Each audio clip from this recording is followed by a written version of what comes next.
Assim diz a palavra de Deus. No segundo ano depois da chegada à casa de Deus em Jerusalém, no segundo mês, Zorobabel, filho de Salatiel, e Josué, filho de Josedeque, junto com os demais irmãos sacerdotes e levitas, e todos os que retornaram do cativeiro para Jerusalém, deram início aos trabalhos. Se você não tem Bíblia, olha para mim. Continuo. Estabeleceram os levitas de mais de 20 anos para dirigirem as obras da casa do Senhor. Josué, com seus filhos e irmãos, Cadmiel e seus filhos, Odiviais, juntos se puseram à disposição para dirigir os operários da casa de Deus, e do mesmo modo Enedade, com seus filhos e irmãos levitas. Versículo 10, atenção agora.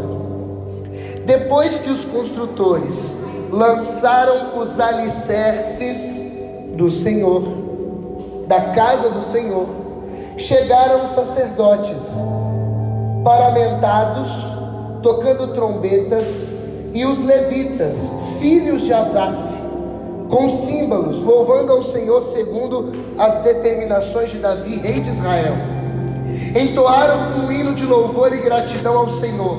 Sim, Ele é bom, sua misericórdia para com Israel. E todo o povo manifestava em altas vozes alegria, louvando ao Senhor, porque estavam sendo colocados os fundamentos da casa do Senhor. Atenção, versículo 12. Atenção, olha isso.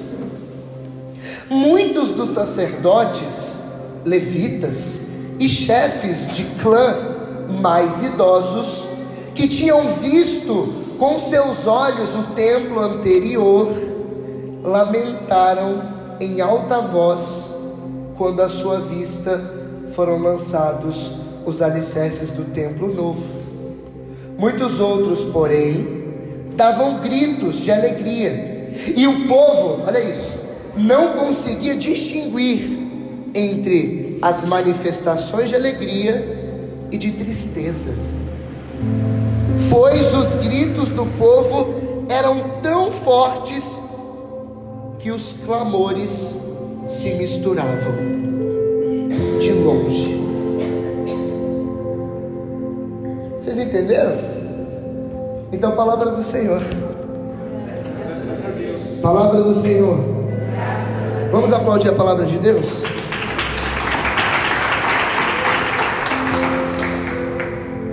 Preste atenção aqui, vamos lá.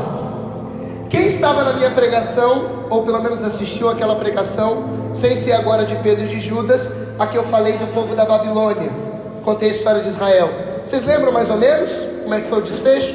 Eu vou ter que fazer aqui uma introdução para lembrar vocês e onde nós vamos chegar aqui em Esdras capítulo 3, fechado?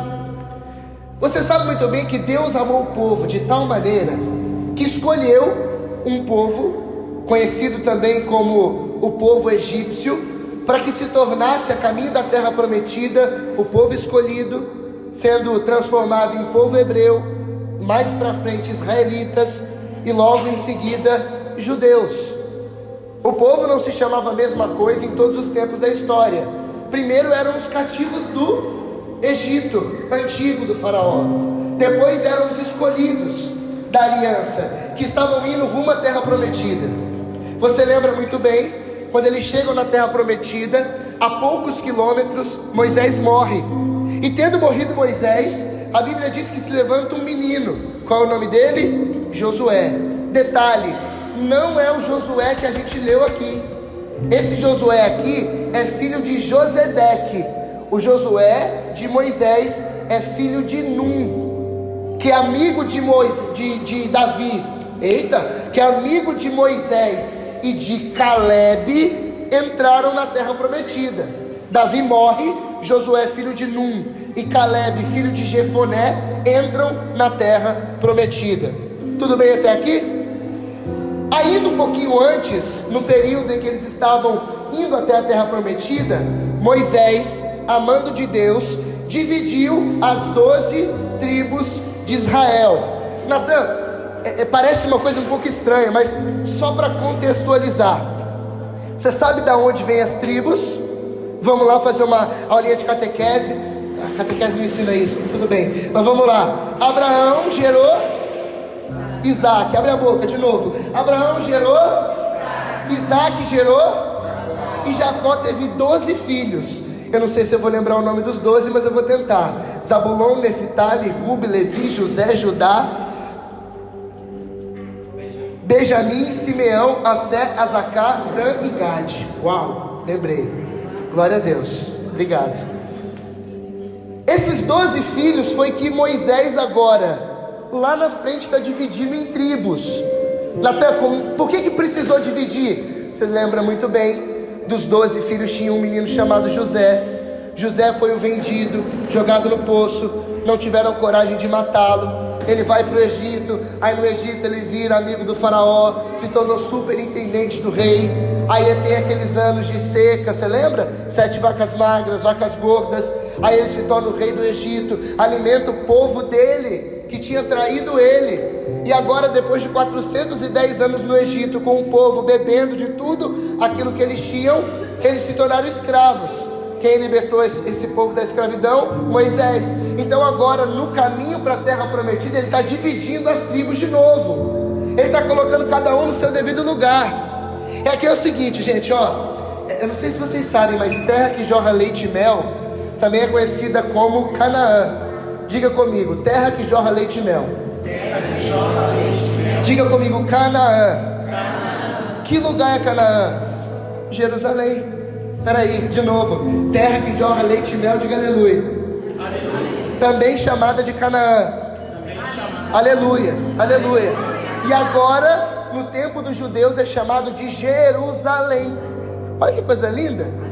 Então, quando eles entram na terra prometida, Canaã, Jerusalém, Josué falou o seguinte: tomar uma terra, beleza, mas agora vamos fazer o que tem que fazer? Deus mandou sitiar todos os cantos. A gente venceu quem tinha que vencer. Então fazer o seguinte: já que a gente está na descendência de Abraão, a gente pega os filhos de Jacó e divide por clã. Quem é da família de José? Para aquele lado. Judá, para aquele lado. Zabulon. Eles dividiram o povo na terra prometida. Fechado? Depois daquele momento da divisão das terras, olha que coisa bonita que é a palavra de Deus, gente. Começa o tempo na Bíblia que nós conhecemos como o tempo dos... Alguém se arrisca? Juízes. O tempo dos juízes é o tempo de Débora, é o tempo de Judite, é o tempo de Gideão. Eram juízes de Israel, porque Israel era a única nação que não possuía um rei, porque o rei de Israel era o próprio... Uau! Diga para quem está do seu lado: o seu rei é o seu Deus. Olha uma técnica aqui que você nem percebeu. Eu te mandei dizer para quem está do lado: bebe água. Tem gente que nem viu bebendo água. Vai aprender. Vamos lá.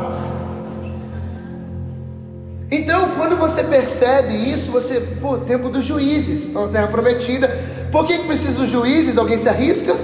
Agora eu estou dando oportunidade, pode falar, não tem problema, tá? Alguém se arrisca? Para que serviu os juízes? Simples, para julgar as questões do povo. Você lembra onde Gideão foi chamado? Estava Gideão sentado debaixo do terebinto. Terebinto era o quê? Era uma árvore nativa daquela região. Era a árvore considerada árvore sagrada. Era debaixo do terebinto que os juízes julgavam as questões do povo. Então vamos lá fazer uma historinha aqui. O Luiz e o André brigaram lá na casa masculina aqui do prédio. O Natan é o juiz e estava debaixo do terebinto. Aqui ó, o terebinto é Nossa Senhora. Eu estou sentado.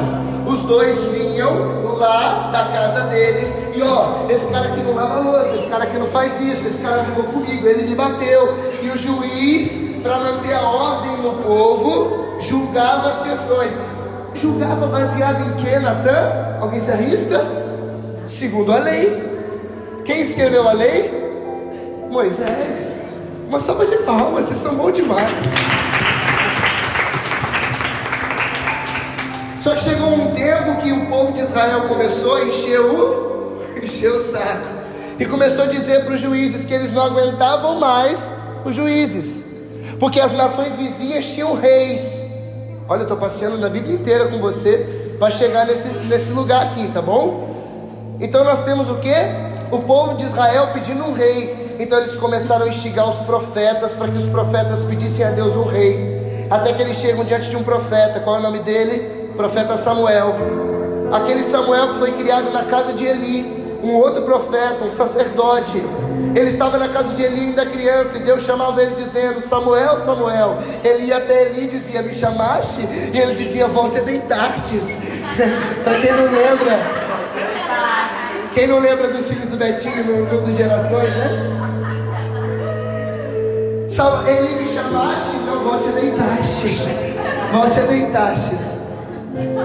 Esse menino cresceu, ele morreu de forma trágica. Estava sentado na beira do templo, nas escadarias, caiu da cadeira, meteu a cabeça e já era. Cuidado com as escadas. Olha para mim, vou chegar lá, calma aí. Então Samuel, já velho, um homem do templo, um profeta, foi rezar a Deus, atendendo o pedido do povo. Então Deus falou: então já que esse povo que enche o saco quer um rei, eu vou dar um rei. Qual foi o primeiro rei de Israel? Saul, não é Davi. Fiz aqui, ó, poxa. O primeiro rei foi Saul. É o primeiro rei de Israel. Saul desobedece, Deus destitui ele do cargo e elege. Uma salva de palmas para você sabe tudo. Cadê a palma? Davi teve vários filhos. Na verdade, ele era um homem muito namorador. Para quem tinha mais de 400 mulheres e 300 concubinas, não é fácil, tá? Eu não sei como ele conseguia, porque é difícil ter uma, imagine 400. Nada contra. Mas se vem em casa, né, Natan? Te amo, gatinho. Vou apanhar, né? Ó, presta atenção aqui, ó. Aí, ele teve alguns filhos. Alguns exemplos: Aminon, Absalão, Tamar. E um dos filhos de Davi era Salomão. Uau! Quem é Salomão nessa história, Natan? Por que ele é tão importante aqui? Porque o que faz Salomão? Primeiro você tem que entender Davi. Davi, ele via o Senhor na Arca da Aliança numa tenda, morava num castelo e dizia: eu vou construir um templo para você. E Deus, pela boca do profeta Natan, pasmem, ok? Muito obrigado. Ele dizia assim: você não vai construir um templo. Por quê? Porque você tem as mãos sujas de sangue. Por conta das batalhas que Davi guerreou, matou Golias. Ele não podia construir com mãos sujas um templo para... E Deus: não, eu fico na minha tendinha. Amém ou não? Mas o seu filho vai construir. Qual é o nome dele? Salomão. Então Davi morre. A lei dizia que na verdade quem deveria assumir era Adonias, o filho mais velho. Inclusive deu um problemaço, porque sendo ele mais velho, antes mesmo de Davi morrer, ele já cantava de galo no reino e já tinha levado o povo de Deus e algumas pessoas para serem soldados, e gastou a fortuna de Davi construindo um exército para ele mesmo antes de Davi morrer. Mas Deus já tinha dito que quem assumiu o trono? Salomão. A gente está chegando aqui, tá bom? Fica tranquilo que vai dar bom no final. Eu vou até te incentivar a ter desejo de ler a Bíblia. É tão legal, né? Quando é em história assim, né? Se torna um storytelling. Fica parecendo um filme mesmo. É verdade. E a gente às vezes tem, e nós, voltando, retificando, eu também erro. E às vezes nós temos preguiça de ler a palavra de Deus. A gente não trouxe nem para cá essa noite. Diga para quem está do seu lado: já vai pegando esse código aí, vai. No final que diz assim, né? Vamos continuar então. Bicha fala, olha só, meu Deus do céu. Brincadeira. Fala mesmo. Tá certo, irmã? Abassuri, alabá. Mata ela, Deus. Brincadeira. Então, Salomão constrói um templo. Aí é a minha historinha da pregação que eu não vou recontar. Você lembra que eles tiveram um templo construído, só que depois de mais ou menos, eu acho que, agora eu esqueci, mais ou menos 400 anos de paz, o povo começou a pecar. E quem invadiu a Babilônia? Nabucodonosor. Invadiu a terra prometida, Jerusalém, Canaã, e exilou o povo na Babilônia por 70 anos. No período em que acabou a Babilônia, acontece a história que eu acabei de ler para vocês. No versículo 1, não no 8 que eu comecei a ler, a primeira coisa que foi reconstruída foi o altar. É a primeira coisa que, depois que eles tiveram a possibilidade de começar tudo do zero, porque o templo que Salomão, filho de Davi, havia construído já tinha ruído. Só para você ter ideia, o templo de Jerusalém era uma coisa monstruosa. O templo de Jerusalém ele tinha 12 portas. Eu queria ter anotado, mas eu não tive tempo, o nome das 12 portas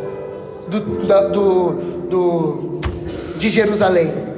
A porta do lixo, a porta das ovelhas, a porta da colheita. Tinha várias portas.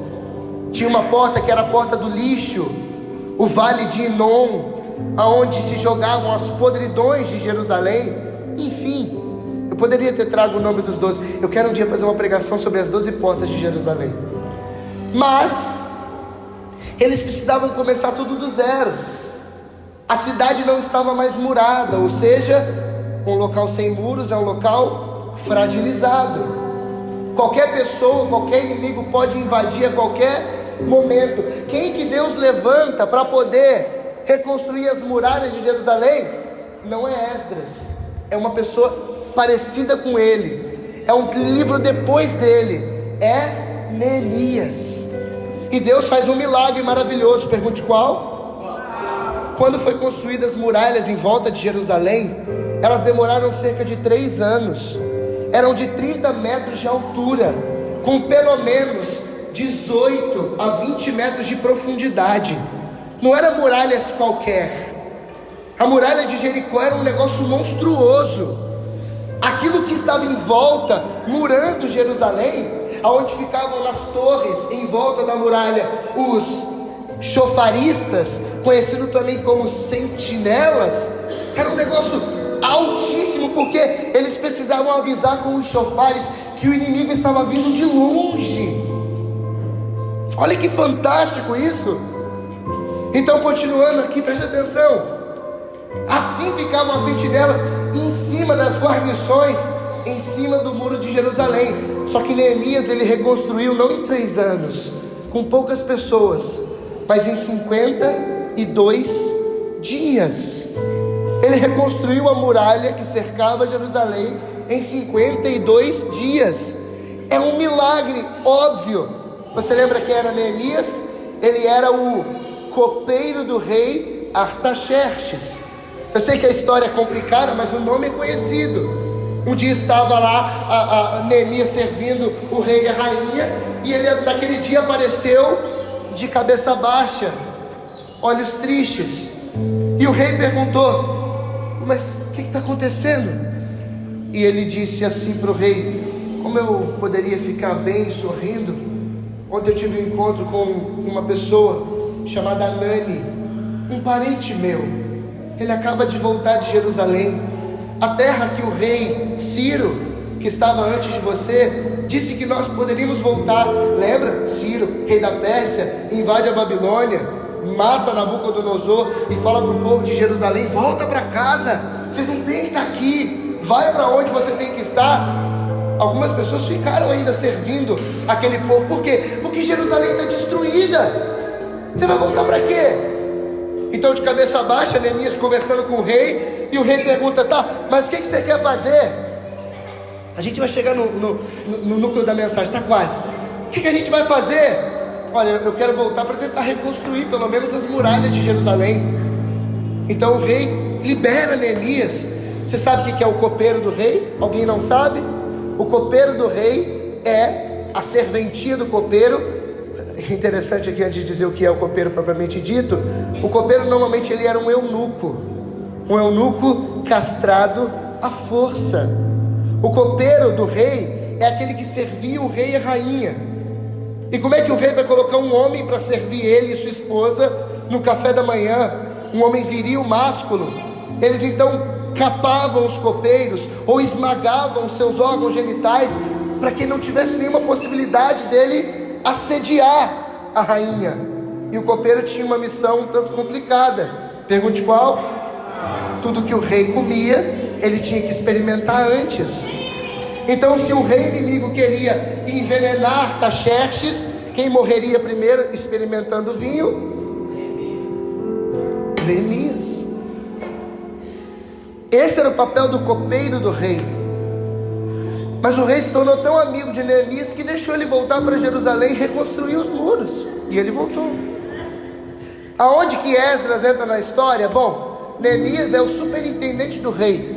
É tipo a mesma função que tinha José do Egito lá com o faraó. Quem é Esdras? Simples. Esdras é o sacerdote. É ele que dá as diretrizes do templo. Neemias, o homem que cuida do braçal. É ele que vai reconstruir, vai cavar, vai levantar muro, vai fazer cimento, vai embolsar. E quem que é responsável pelo interno? Por isso aqui, Esdras, o sacerdote. Ele tinha a função de, podemos dizer assim, a manutenção espiritual do povo.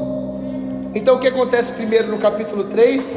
Primeira coisa, vamos reconstruir o altar. Quem lembra lá de Elias? Primeira coisa que ele fez quando foi lutar com os profetas de Baal, teve que reconstruir o altar. Quem lembra de 2017?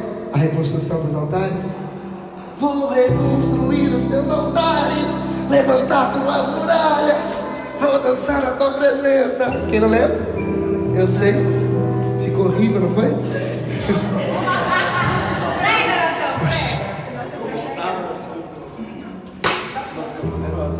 Depois de ter então reconstruído os altares, o que eles estavam voltando a fazer? Esdras, simultaneamente, começa a cavar com o povo a reconstrução do templo. E Neemias está murando a cidade. Natan, mas o que isso tem a ver com a gente aqui? Muito simples. Deus ele quer, como no tempo de Esdras e de Neemias, reconstruir dentro do nosso coração aquilo que foi destruído por inimigos, pelo tempo, pelo desânimo, pelo trabalho, pela falta de fé, pela falta de esperança. Eu sei que algumas pessoas pensam assim: mas isso aí é papo coach. Não, isso aí é papo clichê. Todo mundo fala que Deus vai reconstruir. Ei, irmão, deixa eu te falar uma coisa. Jesus Cristo disse em Mateus capítulo 22, versículos 35: céus e terras passarão, mas a minha palavra não passará.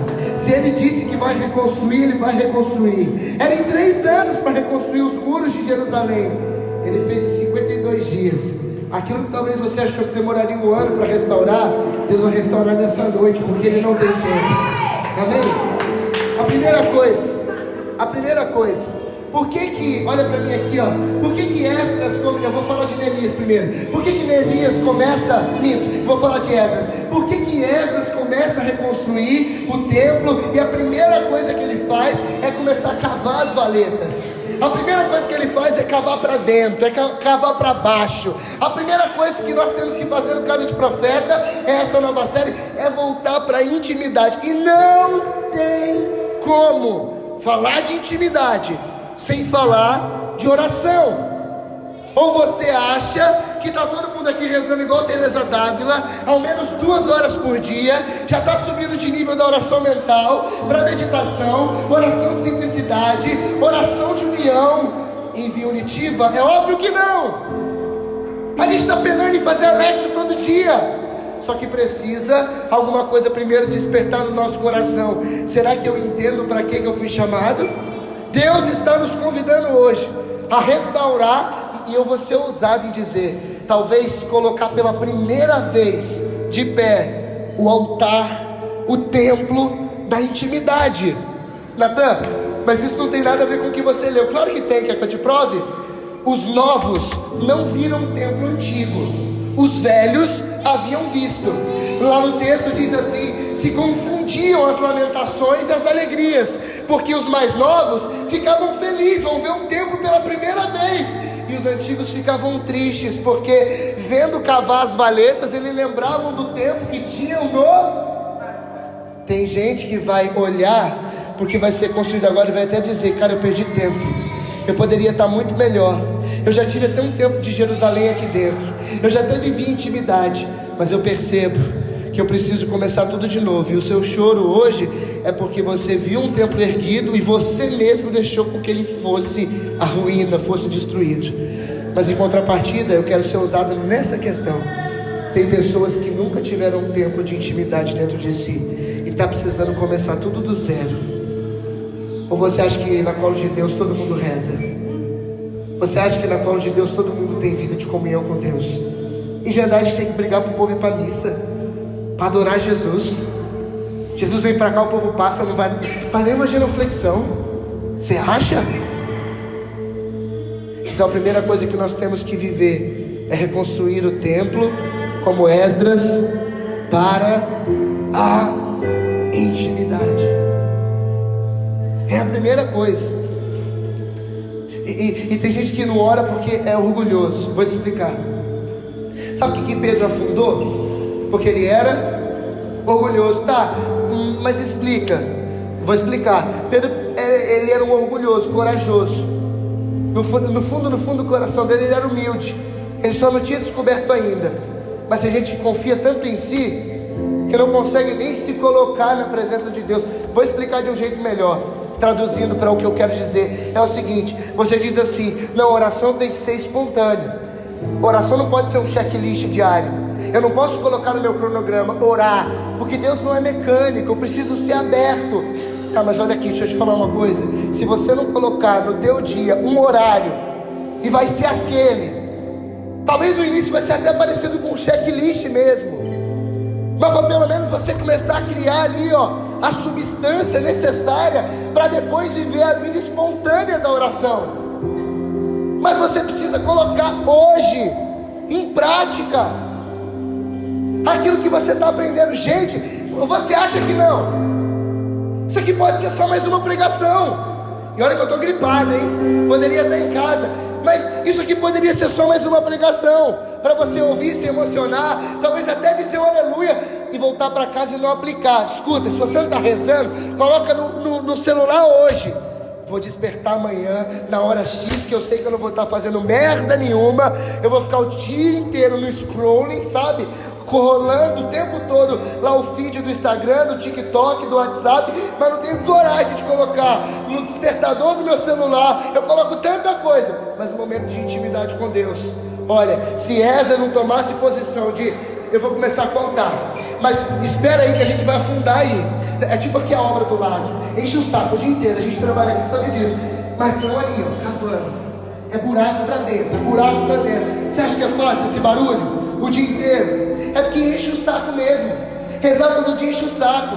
Parece que Deus está com a cara virada para você. Tem dia que parece que Ele coloca as mãos no ouvido assim, sabe? Parece que Ele não te ouve. É aquela oração que você... Eu fui rezar hoje, eu falei assim para Deus: caraca, viu? Complicado, viu? Uma suadeira, um calor, e nem estava quente. Eu falei assim: Deus do céu. Aí parece que você vai rezar o texto que eu realizo hoje, do nada os mosquitos começam a sair do inferno assim, e já dá aqui um fedor desagradável, com todo respeito. Parece que vai tudo na mesma hora, entendeu? Mas não, alguém tem que ter a coragem de suar, de enfrentar mosquito.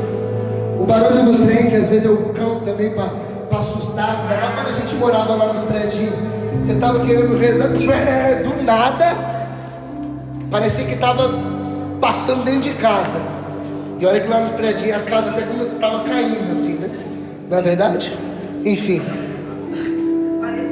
Então a primeira coisa que nós temos que restaurar é a intimidade, é a oração.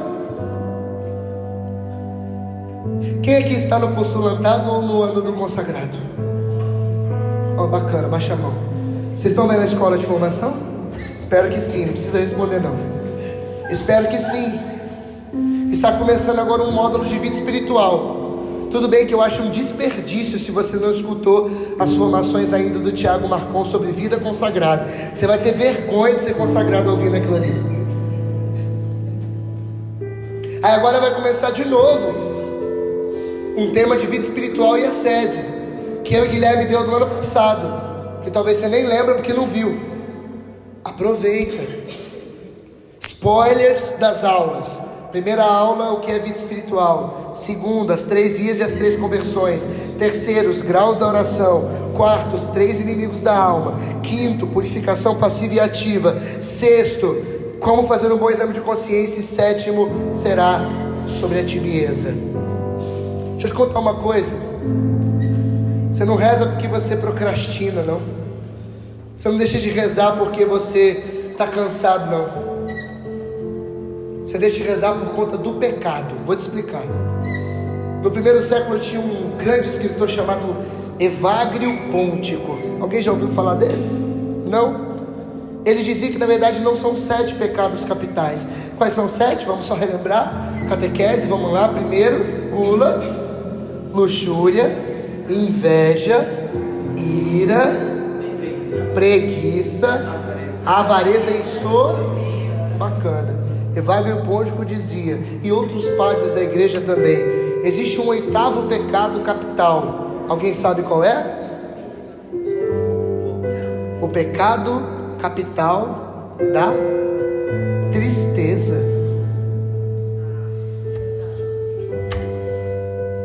Sabe quando você fala assim, cara, eu queria rezar, mas eu não tenho vontade? Isso é um pecado.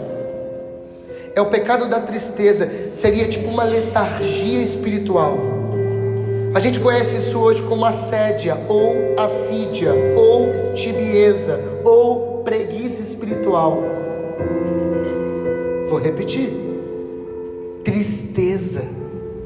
O pecado da tristeza do espírito.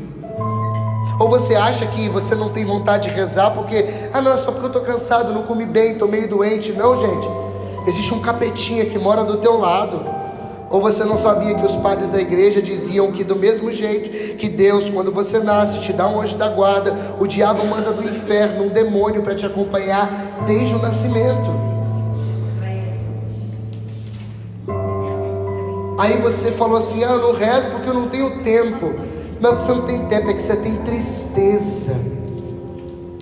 Conhece uma pessoa que, não quero saber de coisa de Deus, não. Negócio de Deus. É um pecado. Está matando a nossa alma. Tem 3 minutos. Tá. Segunda coisa, a reconstrução do templo. A segunda coisa que Deus quer reconstruir, já que Esdras começou a cavar as sapatas, é o templo em si. Natan, o que seria o templo em si? Olha para mim.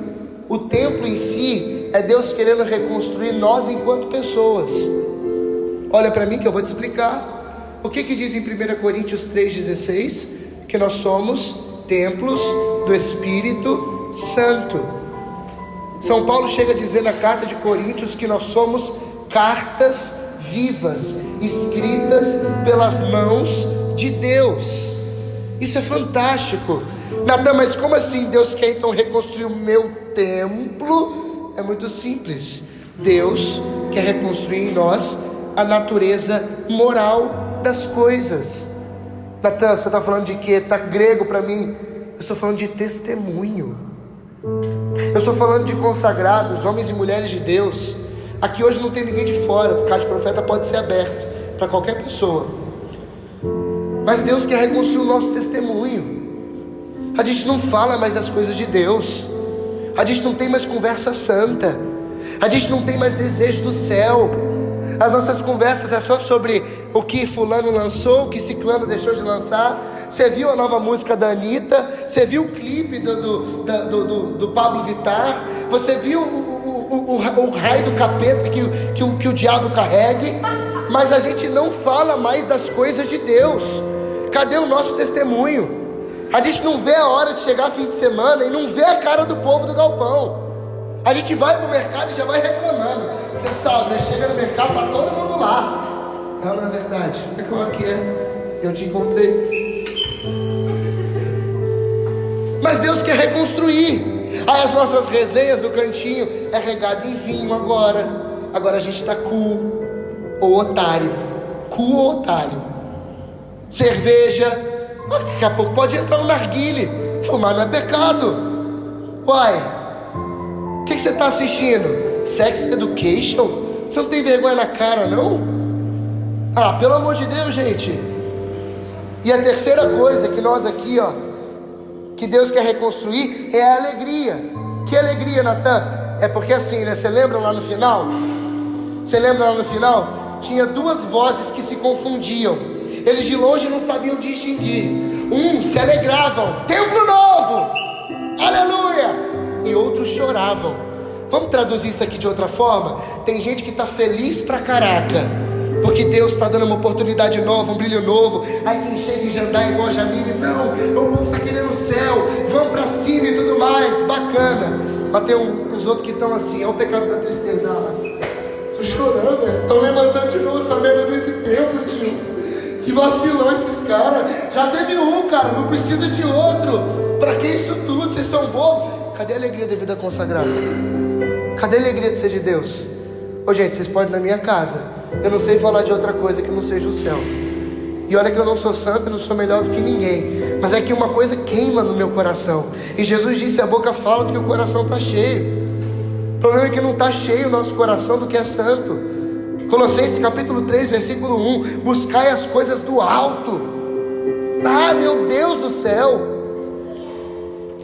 Faz um exercício, eu vou te passar um exercício. Posso? Sim ou não? Se também você dissesse não, eu ia passar do mesmo jeito. Mas lê a carta escrita a Diogneto, uma carta do 1º século, escrita por um cristão a um pagão chamado Diogneto, dizendo que o cristão no mundo vive nele, mas é como se não vivesse. Aqui ele tem casa, mas a sua casa é a pátria vindoura. Continua escrevendo a Diagneta. Os homens aqui trabalham, se casam e se dão em casamento, mas no céu serão todos como os anjos, que adorarão a Deus por toda a eternidade. Meu Deus, gente. Mas essas coisas pararam, olha para mim, pararam de queimar no nosso coração. Já que o Casa de Profeta é para a gente falar e se abastecer, aqui é lugar de bater um no outro mesmo, sabe? Aqui é lugar de pregação dura, profética. O que às vezes eu tenho que me privar no dia de oração, eu posso dizer aqui, ó. Tudo bem que beber vinho não é um problema, propriamente dito. Vocês entenderam, né? Ó, todo bebedor de vinho é otário. Não seja idiota. Idiota vem de ídios no latim, fechado, tá? É tipo um cavalo que só enxerga para frente. Não, entenda o idiota aqui. É porque se a gente começa com coisinhas assim, a gente vai começar a desvirtuar o processo que está aqui dentro, ó. Você veio para cá por um motivo. Imagine, qual era o nome dessa cidade mesmo? Cardoso. Uai, longe que só, Jesus amado. Você não veio de longe, como é Cardoso, para aqui viver uma vida normal. Eu não, gente, Angra dos Reis, pasmem, o que é Jandaia? Eu amo Jandaia. Aí alguém pergunta, mas o seu amor é falso? Ou você ignora Angra? Não, mas é porque Jandaia está à vontade de Deus para mim, e é por isso que eu amo esse lugar, eu sou feliz aqui. O dia que ele quiser falar assim, levanta, pegue suas trouxas, sua esposa e seu Tomás, e vai para a terra que eu te disser, eu mudo, e eu vou amar aquela outra pátria. Agora, você acha que eu saí de Angra para viver aqui uma vida de merda? Já passei do meu tempo, desculpa, 4 minutos. A gente demorou para começar, mas quero repetir 3 coisas a ser reconstruídas. Primeiro, a intimidade, a oração. Olha, escuta aqui, se você não está rezando, você vai morrer. Eu vou repetir. Se você não está rezando, olha para mim, você vai morrer. Eu vou profetizar agora a maldição na tua vida. Não estou mentindo. Jonas foi mandado para profetizar a destruição de Nínive. Eu vou profetizar que se você não rezar, vou te dar 2 anos, você é caridoso, você vai morrer. Tá, mas eu não estou conseguindo. Procura ajuda, procura um diretor espiritual, fala com o seu formador, seja sincero, mas não haja como se nada tivesse acontecendo. O problema é que a gente vai empurrando com a barriga. E olha que uns que tem uma grande, né? Estou falando de mim. Você entendeu? As grávidas também. Tá mais. Fiz aqui quase a dancinha, né? Daqui a pouco nós vai estar desenrola, bate, pega de ladinho. Vocês não têm noção, não?